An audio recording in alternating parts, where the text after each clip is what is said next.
बच्चों, बृहन्मुंबई महानगरपालिका शिक्षण विभाग वर्चुअल ट्रेनिंग सेंटर से मैं मिनल पाटिल आपका स्वागत करती हूँ। नमस्ते बच्चों, बृहन्मुंबई महानगरपालिका माध्यमिक शिक्षण विभाग से ऑनलाइन शिक्षण में मैं मिनल पाटिल आपका स्वागत करती हूँ। आज का हमारा विषय हिंदी लोकभारती कक्षा 9वीं इकाई पहली कविता 11वीं निर्माणों के पावन युग में, जिसके रचनाकार हैं अटल बिहारी वाजपेयी। इनको काव्य रचनाशीलता का गुण विरासत में मिला है। बच्चों, काव्य रचना का गुण विरासत में मिलना इसका मतलब उनके पिता कृष्ण बिहारी वाजपेयी अपने समय के जाने माने कवि थे और पिताजी से ही यह गुण वाजपेयी जी में आया। अब देखेंगे हम कवि का परिचय। अटल बिहारी वाजपेयी जी का जन्म 25 दिसंबर 1924 मध्य प्रदेश में हुआ और मृत्यु 16 अगस्त 1918 में हुई।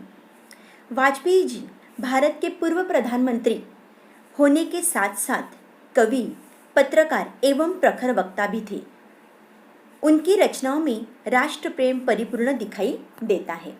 उनकी रचनाएं, प्रमुख कृतियाँ, मेरी 51 कविताएं, कुछ लेख, कुछ भाषण, बिंदु बिंदु विचार, अमर बलिदान। बच्चों, अब हम पद्य संबंधी देखेंगे। कवि की कविता रस अनुभूति कराने वाली है, सुंदर अर्थ प्रकट कराने वाली, लोकोत्तर आनंद देने वाली है। देखो, रस अनुभूति बच्चों, हमारे साहित्य में जो 9 रस कहे जाते हैं, वीर रस, विभत्स रस, हास्य रस, ये सब जो रस है, तो ऐसे रसों का अनुभूति कराने वाली यह कविता है। इस कविता में वाजपेयी जी ने नूतन अनुसंधान, संस्कृति का सम्मान, जगत के कल्याण, उत्थान यानी उन्नति के साथ नवनिर्माण भारत और चरित्र निर्माण को विशेष महत्व प्रदान किया है। यानी एक तरफ हमें विज्ञान के माध्यम से नवनिर्माण करना है, तो दूसरी ओर भारत देश की संस्कृति का सम्मान करना है, अच्छे चरित्र भी निर्माण करने हैं। आज हम देखते हैं कि सारी दुनिया भौतिक उन्नति को महत्व दे रही है, अपनी संस्कृति और संस्कार भूलती जा रही है, नैतिकता दिखाई नहीं दे रही है। इस कविता के माध्यम से कवि हमें प्रेरित कर रहे हैं कि हमें स्वार्थ में अंधे न होकर चरित्र निर्माण पर ध्यान देना है। आज का युग विज्ञान और निर्माणों का पवित्र युग है, पावन युग है। विकास काल में हमें नए अनुसंधान यानी खोज करने हैं। जगत का कल्याण करने के साथ साथ चरित्र निर्माण की बात हमें भूलनी नहीं है। बच्चों, अब कविता इस तरह है। निर्माणों के पावन युग में मैं पंक्तियाँ पढ़ती हूँ और आपका उसका अर्थ स्पष्ट कराती हूँ। निर्माणों के पावन युग में हम चरित्र निर्माण न भूलें, स्वार्थ साधना की आंधी में वसुधा का कल्याण न भूलें। बच्चों, शब्दार्थ इस तरह है। निर्माण यानी विकास, निर्माणों का युग यानी विकास का युग, बनाना, कुछ नया करना। पावन यानी पवित्र, चरित्र यानी अच्छा आचरण। तो कवि यहाँ कहते हैं कि इस निर्माणों के यानी विकास, कुछ बनाना, नई रचना करना, इस विकास के युग में, पवित्र युग में हमें अपना चरित्र निर्माण करना भूलना नहीं है। यानी निर्माणों के इस विकास पवित्र युग में हमें चरित्र निर्माण यानी अपना आचरण शुद्ध रखना चाहिए, हमारा व्यवहार सही होना चाहिए, एक दूसरे के प्रति हमें सही तरीके से पेश आना चाहिए। ऐसा चरित्र निर्माण कवि कह रहे हैं। स्वार्थ साधना की आंधी में वसुधा का कल्याण न भूले। स्वार्थ साधना इसका मतलब मैं, मेरा, मुझे, सिर्फ इन्हीं बातों में यह आंधी यानी अपने ही विचारों में खोए रहना। तो कवि कह रहे हैं कि स्वार्थ साधना की आंधी में वसुधा का कल्याण न भूले। यानी अपना मतलब साधने का सिर्फ स्वयं के बारे में सोचना, लेकिन हमें वसुधा के यानी पृथ्वी के बारे में सोचकर उनके कल्याण की बात नहीं भूलनी है। यहाँ कवि कहते हैं कि सिर्फ अपने बारे में ही मत सोचो, वसुधा के कल्याण भी आपको सोचना चाहिए। यानी पृथ्वी का कल्याण हमें भूलना नहीं है, अपने बारे में सोचना है। तो मैं, मुझे, मेरे, इसके अलावा वसुधा के कल्याण के बारे में सोचो, ऐसे कवि इस पंक्तियों में कह रहे हैं। यही पंक्तियाँ कवि बार बार बाद में दोहरा रहे हैं इस कविता में। आगे हम देखेंगे। देखो, चरित्र निर्माण को उन्होंने महत्व दिया है कि चरित्र निर्माण हमें करना है, चरित्र निर्माण भूलना नहीं है। आगे, माना अगम अगाध सिंधु है, संघर्षों का पार नहीं है, किंतु डूबना मझधारों में साहस को स्वीकार नहीं है। जटिल समस्या सुलझाने को नूतन अनुसंधान न भूले। यहाँ बहुत ही सुंदर तरीके से कवि हमें कह रहे हैं कि अगम, अगम का मतलब है अपार, जिसका कोई पार नहीं है, और अगाध का मतलब है अथाह, अथाह इसका मतलब जिसे मराठी में हम खोल कहते हैं, और सिंधु यानी समुंदर। तो कवि कह रहे हैं कि समुंदर जैसे हमारे जीवन अगम और अगाध है। जैसे समुंदर में लहरें उठती है, आती है, जाती है, वैसे ही हमारे जीवन में संघर्ष आते हैं, किंतु मझधारों में, मझधार यानी बीच, बीच में, बीच लहरों के बीचों बीच, मझधारों में यानी लहरों के बीचों बीच हमें डूबना नहीं है, और ऐसा डूबना हमारे साहस को स्वीकार नहीं है। यानी यहाँ कवि कह रहे हैं कि हमारी हिम्मत होनी चाहिए, हमें मझधारों को, लहरों के बीच न रुककर आगे पार करना है, आगे जाना है। यानी कोई भी संकट जीवन में आ जाए तो हमें उसका साहस पूर्वक सामना करना है, चाहे वो संकट कितना भी जटिल हो। जटिल समस्या सुलझाने को नूतन अनुसंधान न भूले। जटिल, पेचीदा यानी कठिन, कठिन कह सकते हैं। यानी जीवन में अगर कोई जटिल, पेचीदा या कठिन समस्या आए तो हमें हार नहीं माननी है, तथा अनुसंधान यानी खोज करके हमें यह जटिल समस्या हमें क्या करनी है, सुलझानी है। और नूतन अनुसंधान न भूले। नूतन अनुसंधान, नूतन यानी नया, और अनुसंधान यानी खोज।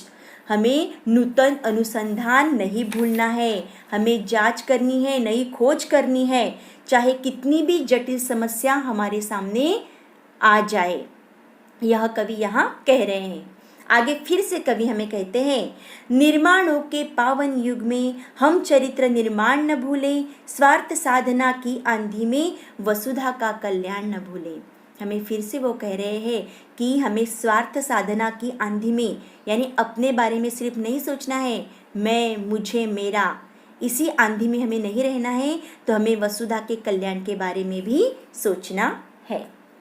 अब आगे देखो, कवि कह रहे हैं, शील विनय आदर्श श्रेष्ठता, तार बिना झंकार नहीं है, शिक्षा क्या स्वर साध सकेगी यदि नैतिक आधार नहीं है, कीर्ति कौमुदी की गरिमा में संस्कृति का सम्मान न भूले। देखो, यहाँ कवि 4 गुण बता रहे हैं, शील, विनय, आदर्श और श्रेष्ठता। शील यानी अच्छा आचरण, विनय यानी नम्रता, विनम्रता, श्रेष्ठता यानी उत्तम, उत्तम, अच्छा, अच्छे गुण, और आदर्श यानी हम जो आदर्श व्यक्ति इतिहास में देखते हैं उनके गुण हमें समा लेना और उस तरह व्यवहार करना। तो कवि कहते हैं कि शील, विनय, आदर्श, श्रेष्ठता, तार बिना झंकार नहीं है। झंकार यानी झन झन का स्वर। जैसे गिटार में तार होते हैं, जिस तार के कारण उसमें स्वर निकलते हैं, अगर तार नहीं है तो झंकार कहाँ सुनाई देगी। उसी तरह कवि कहते हैं, अगर हमारे जीवन में अच्छे गुणों के तार नहीं हो तो हमारा जीवन सुरीला, यानी तार हो तो हमारा जीवन सुरीला बन जाएगा, और अगर अच्छे गुणों का तार नहीं है तो हमारा जीवन बेसुरा बन जाएगा। तो कवि कहते हैं कि शील, विनय, आदर्श और श्रेष्ठता, ये अच्छे गुणों का तार हम में होना चाहिए, जिस कारण हमारा जीवन सुरीला और अच्छा बन जाएगा। यानी हमारा शील, आचरण अच्छा होना चाहिए, सबके साथ हमें विनम्रता से पेश आना चाहिए, हमारे अंदर आदर्श होने चाहिए, तभी हम श्रेष्ठता के मार्ग पर आगे बढ़ सकते हैं, और तभी हमारा जीवन सफल बन सकता है। देखो, बहुत ही सुंदर एक पंक्ति, इस पंक्ति में कवि ने 4 गुण दिए हैं। बच्चों, यह संजाल पूर्ण करो के लिए बहुत ही महत्वपूर्ण है। कौन से 4 गुण कवि ने यहाँ बताए हैं? शील, विनय, आदर्श और श्रेष्ठता। आगे, शिक्षा क्या स्वर साध सकेगी यदि नैतिक आधार नहीं है। हमारी शिक्षा में अधिक नैतिक मूल्य नहीं है। नैतिक मूल्य यानी अच्छे गुण, नैतिक मूल्य नहीं है तो शिक्षा अधूरी है। यानी शिक्षा के साथ हमारा आचरण भी महत्वपूर्ण है। बच्चों, हम बहुत पढ़े लिखे हैं, लेकिन अगर दूसरों के साथ कैसा व्यवहार करना, प्रेम से हम प्रकट नहीं आते, हम बोल नहीं सकते प्रेम से, उसके साथ हमेशा झगड़ा करना, दूसरों की बुराई करना या दूसरों का मान न रखना, ऐसे अगर हम दुर्गुण हम में है तो हमारी शिक्षा कुछ काम की नहीं है। यही कवि बताना चाहते हैं कि शिक्षा क्या स्वर साध सकेगी, यानी स्वर साधना इसका मतलब तभी वो शिक्षा कहलाएगी अगर उसमें नैतिक आधार है। अगर उसमें नैतिक आधार नहीं है तो वो शिक्षा कुछ काम की नहीं। तो यहाँ कवि को यह गुण अपेक्षित है कि हमें विशालता, उदारता, प्रेम, सहिष्णुता, भूतदया, परस्पर सहयोग, सदाचार, सत्यवाद, निष्कपटता, ऐसे नैतिक मूल्य हमारे भारतीय संस्कृति की पहचान है। और इस तरह यह गुण अगर हम में आएंगे तो उस शिक्षा को अर्थ प्राप्त होगा, नैतिक आधार प्राप्त होगा, नहीं तो वो शिक्षा का कुछ उपयोग नहीं होगा समाज के लिए, राष्ट्र के लिए। बाद में कवि कहते हैं, कीर्ति कौमुदी की गरिमा में संस्कृति का सम्मान न भूले। कीर्ति यानी यश, चमक, कौमुदी यानी चांदनी और गरिमा यानी महिमा, महत्व। तो कवि कहते हैं कि यश की चांदनी में संस्कृति यानी भारतीय संस्कृति का सम्मान का महत्व हमें नहीं भूलना है। हमारी भारतीय संस्कृति बहुत प्राचीनतम संस्कृति में से एक है। तो चाहे कितना भी यश मिले, चमक, चांदनी की चमक आ जाए, हमारी संस्कृति हमें नहीं भूलनी है। बच्चों, हमारे भारत में विभिन्न धर्मों और परंपराओं ने विश्व को प्रभावित किया है। सारे विश्व में भारत एक ऐसा देश है जो विविधता से परिपूर्ण है। अनेक धर्म, भाषा, जाति, वेश, जिस कारण भारत की संस्कृति बहुत महिमापूर्ण और सम्मान के योग्य है, महत्वपूर्ण है। इसलिए यहाँ कहा गया है कि यश की चांदनी में संस्कृति का सम्मान करना हमें नहीं भूलना है। हमें संस्कृति का सम्मान करना भूलना नहीं है। कीर्ति कौमुदी की गरिमा में संस्कृति का सम्मान न भूलें। आगे फिर से कवि हमें कहते हैं, निर्माणों के पावन युग में हम चरित्र निर्माण न भूलें, स्वार्थ साधना की आंधी में वसुधा का कल्याण न भूलें। यानी बच्चों, फिर से कहा है कि निर्माणों का यह युग है, विकास का युग है, नई रचना का युग है। इस पावन पवित्र युग में हमें अपना आचरण भी, अच्छा आचरण, चरित्र हमें निर्माण करना है। चरित्र निर्माण करना हमें भूलना नहीं है। आगे कवि कह रहे हैं, आविष्कारों की कृतियों में यदि मानव का प्यार नहीं है, सृजनहीन विज्ञान व्यर्थ है, प्राणी का उपकार नहीं है। भौतिकता के उत्थानों में जीवन का उत्थान न भूले। बहुत ही सुंदर उन्होंने कवि ने कहा है, आविष्कारों की कृतियों में यदि मानव का प्यार नहीं है, आविष्कार यानी खोज, नई खोज जो हम करते हैं, वो नई खोज में अगर मानव का कल्याण नहीं है तो विज्ञान व्यर्थ है, वह खोज व्यर्थ है। अगर वह मानव का कल्याण नहीं कर रही है तो वह विज्ञान व्यर्थ है। सृजनहीन विज्ञान व्यर्थ है, प्राणी का उपकार नहीं है। बच्चों, ये बहुत ही महत्वपूर्ण है। इसमें एक वाक्य के प्रश्न या संजाल पूर्ण करो भी आ सकता है। सृजनहीन यानी जिससे कोई सृजन न हो सके, कोई अच्छी बात नहीं हो सके। तो जो सृजनहीन विज्ञान है जिसमें प्राणी का उपकार नहीं है, निरर्थक है, प्राणी व्यर्थ है यानी निरर्थक है, जिसमें प्राणी का उपकार नहीं है। हम नया बना रहे हैं, नए कुछ कर रहे हैं, लेकिन उसमें अगर मनुष्य प्राणी का उपकार नहीं हो रहा है, मनुष्य प्राणी का अच्छा नहीं हो रहा है, तो वो निरर्थक है, व्यर्थ है, ऐसे कवि कह रहे हैं। भौतिकता के उत्थानों में जीवन का उत्थान न भूले। भौतिकता के उत्थानों में इसका मतलब हम भौतिकता के पीछे लगे हैं। भौतिकता यानी संसारिकता। संसारिकता की उन्नति में हम यानी जीवन की भी उन्नति हमें करनी चाहिए। सिर्फ संसारिकता यानी हम आगे बढ़ रहे हैं, बड़े बड़े ऊंची ऊंची इमारतें बना रहे हैं, पुल बना रहे हैं, धरण बना रहे हैं, तंत्रज्ञान से विकसित हम आगे बढ़ रहे हैं, बड़े बड़े कारखाने हम कर रहे हैं, मंगलयान उसके आगे हम जाने की कोशिश कर रहे हैं, मंगलयान पर हम पहुंच चुके हैं। यानी सब हम संसारिकता कर रहे हैं, आगे बढ़ रहे हैं, लेकिन सांसारिक सुखों के साथ ही साथ अच्छी गुणों को अपनाकर अपना जीवन हमें तेजोमय करना है। यह बहुत ही महत्वपूर्ण है जो कवि ने यहाँ कहा है कि भौतिकता के उत्थानों में जीवन का उत्थान न भूले। भौतिकता यानी संसारिकता, उत्थान यानी उन्नति। तो भौतिकता यानी संसारिकता से हमें आगे बढ़ना ही है, हमें आगे जाना ही है, विकास तो करना है, उन्नति करनी है, लेकिन उसके साथ ही साथ हमारे जीवन को भी हमें तेजोमय करना है, अच्छे गुणों से तेजोमय करना है। क्योंकि बच्चों आप देखेंगे तो इतिहास में ऐसे आदर्श व्यक्ति हैं कि जिनकी अगर हम जानकारी प्राप्त करेंगे तो हमें समझ में आएगा कि वो कितने आदर्श थे, उनका जीवन कितना आदर्शमय जीवन था। अच्छे आचरण के लिए वो इतिहास में अमर हो गए। आज भी उनका नाम हम बहुत शान से और गर्व से लेते हैं।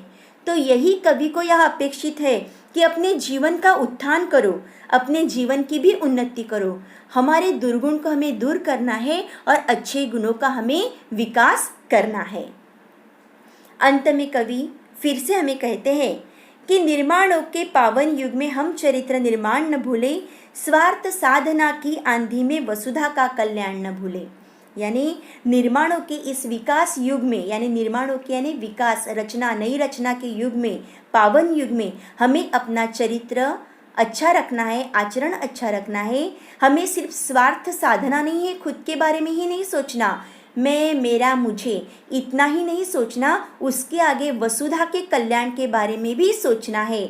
वसुधा यानी पृथ्वी के कल्याण के बारे में भी हमें सोचना है। बच्चों कविता यहाँ खत्म हुई।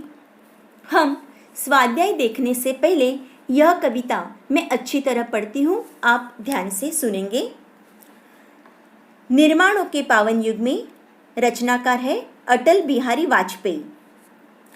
निर्माणों के पावन युग में हम चरित्र निर्माण न भूले, स्वार्थ साधना की आंधी में वसुधा का कल्याण न भूले।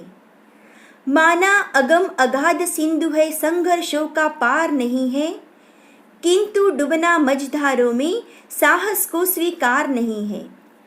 जटिल समस्या सुलझाने को नूतन अनुसंधान न भूले, निर्माणों के पावन युग में हम चरित्र निर्माण न भूले, स्वार्थ साधना की आंधी में वसुधा का कल्याण न भूले। शील विनय आदर्श श्रेष्ठता तार बिना झंकार नहीं है, शिक्षा क्या स्वर साध सकेगी यदि नैतिक आधार नहीं है। कीर्ति कौमुदी की गरिमा में संस्कृति का सम्मान न भूले, निर्माणों के पावन युग में हम चरित्र निर्माण न भूले, स्वार्थ साधना की आंधी में वसुधा का कल्याण न भूले। आविष्कारों की कृतियों में यदि मानव का प्यार नहीं है, सृजनहीन विज्ञान व्यर्थ है, प्राणी का उपकार नहीं है। भौतिकता के उत्थानों में जीवन का उत्थान न भूले, निर्माणों के पावन युग में हम चरित्र निर्माण न भूले, स्वार्थ साधना की आंधी में वसुधा का कल्याण न भूले। बच्चों इस कविता में बहुत सारे महत्वपूर्ण शब्दार्थ आए हैं। एक बार उन शब्दार्थों को मैं पढ़ती हूँ। निर्माण करना यानी विकास, बनाना, पावन पवित्र, चरित्र यानी अच्छा आचरण, अगम यानी अपार जिसका कोई पार नहीं है, अगाध यानी अथाह यानी खोल जिसे हम कहते हैं मराठी में, सिंधु समुंदर, वसुधा पृथ्वी, मझदार यानी लहरों के बीचों बीच, साहस हिम्मत, जटिल पेचीदा यानी कठिन, नूतन नया, अनुसंधान यानी खोज, शील अच्छा आचरण, विनय यानी नम्रता विनम्रता, कीर्ति यश, कौमुदी यानी चांदनी, गरिमा यानी महिमा महत्व, आविष्कार यानी खोज, व्यर्थ यानी निरर्थक, भौतिकता यानी सांसारिकता, उत्थान यानी उन्नति। बच्चों, हमने अभी शब्दार्थ इस कविता में जो आए हैं वो महत्वपूर्ण शब्दार्थ देखे। अब स्वाध्याय में कौन से प्रश्न महत्वपूर्ण आ सकते हैं सिर्फ उसके बारे में हम चर्चा करेंगे। आपको कविता समझ में आई होगी। आप अब उसका अध्ययन करके यह स्वाध्याय आपको खुद पूरा करना है। इसके जवाब आपको ढूंढने हैं। निर्माणों के पावन युग में हमें इसे न भूलना है। यह आपको इस कविता में मैंने बार बार बताया है कि हमें किसे भूलना नहीं है। समुद्र की दो विशेषताएं, अभी मैंने कविता के माध्यम से पढ़ने जब मैंने पढ़ा तो आपने सुना होगा कि दो विशेषताएं, अभी आपको उसका अर्थ भी स्पष्ट किया, वो लिखनी है। पद्य में आए मनुष्य के 4 सद्गुण। गिटार का मैंने उदाहरण दिया, उसमें जो तार होते हैं, तार बिना स्वर नहीं निकलते, उसी मनुष्य में अच्छे गुण होने चाहिए। और कौन से अच्छे गुण वो इस कविता में आए हैं वो आपको लिखने हैं। शिक्षा के साथ क्या आवश्यक है? आंधी है, आंधी किसकी है वो इसमें लिखना है। आगे एक वाक्य के प्रश्न लिखिए। शिक्षा के साथ क्या आवश्यक है? कौन सा विज्ञान व्यर्थ है? पद्य में आया सौर मंडल का एक ग्रह।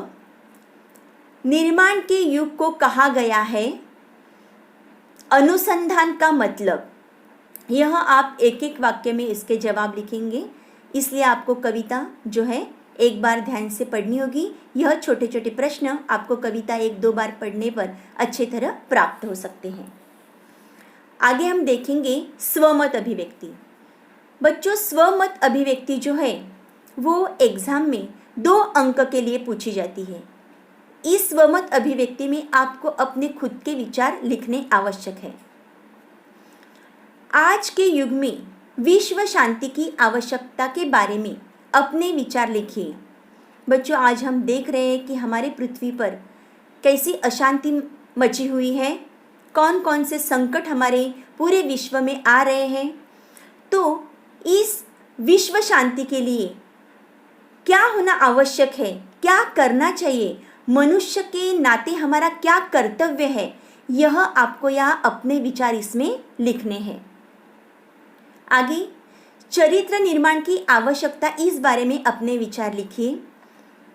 अभी मैंने आपको कहा कि हमारे इतिहास में बहुत सारे आदर्श हैं, बहुत सारे ऐसे चरित्र हैं कि जिनके बारे में अगर हम पढ़ेंगे तो उनका चरित्र और उनका जीवनी कितनी आदर्श है और समाज और राष्ट्र के लिए उन आदर्श व्यक्ति ने क्या क्या किया, यह अगर हम पढ़ेंगे तो हमें अच्छे गुण अपने आप आ जाएंगे।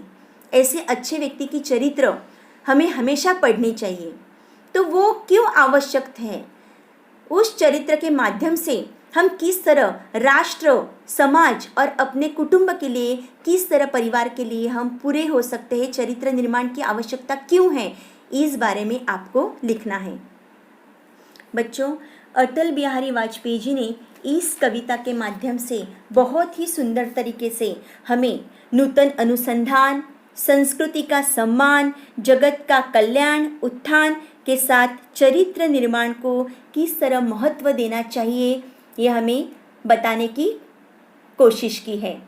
यह कविता राष्ट्र प्रेम से ओतप्रोत भरी हुई है। हमारे पूर्व प्रधानमंत्री होने के साथ ही साथ वे सुंदर कवि भी हैं। उनकी बहुत सारी कविता जो आपको नेट पर मिल सकती है, जो आप पढ़ेंगे तो इसमें बहुत सुंदर अर्थ, राष्ट्र प्रेम आपको मिलेगा। मेरी 51 कविताएं तो बहुत ही सुंदर है। मुझे आशा है कि आपको यह पाठ ज़रूर समझ में, ये कविता ज़रूर समझ में आई होगी। इसका आप स्वयं अध्ययन करेंगे और पाठ के नीचे के, जो कविता के नीचे के प्रश्न आपको याद करने हैं। धन्यवाद। जो इस घटक की जानकारी आपको अच्छी तरह मिली होगी। इस घटक को आप पाठ्य पुस्तक से पढ़ेंगे और पाठ्य पुस्तक के नीचे दिए हुए इस घटक के प्रश्न उत्तर आप स्वयं अध्ययन करेंगे। तब तक के लिए विराम चाहती हूँ। धन्यवाद।